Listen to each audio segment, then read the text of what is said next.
Thanks very much, Chair. I do think I've heard three different councillors say it's late in the day, and I agree. I too want to thank staff and delegations, because ideally, we don't choose to add on agenda items in this way. This was supposed to be considered previously, and it got moved to this meeting, and here we are, 10 hours in or so.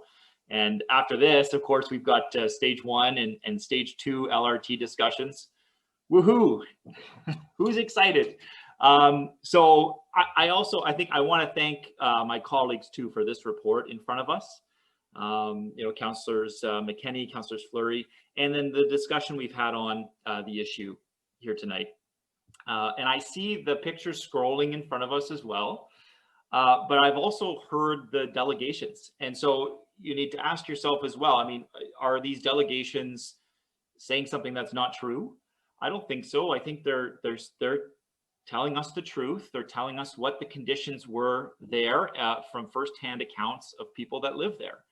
And so the picture scrolling across, it doesn't tell you the entire story, and obviously doesn't give you all the information. The delegations have told us what's been happening there.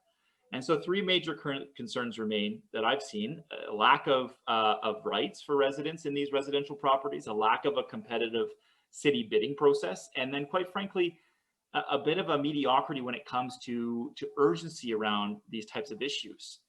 And that the city pays much higher than the monthly market rent of these units.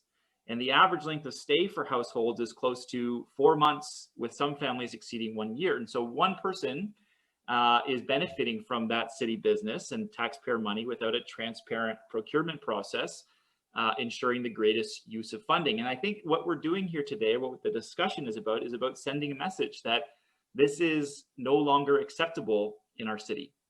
And we want change with regard to this situation. The city could stop being, penny wise and pound foolish on pieces of this, and look to procure public housing that will meet the needs for these folks, for which there's ample opportunity right now, and rent it out at a nominal rate. And that's, it's called public housing for a reason. It's a lot more efficient and affordable because it takes the profits off of the bill and affords people their rights.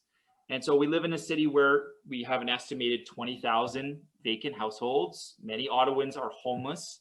We've got over 10,000 folks on a waiting list for up to a decade on our centralized waiting list. And there are people without houses, and houses without people. And this is really, an ideology we need to get out of.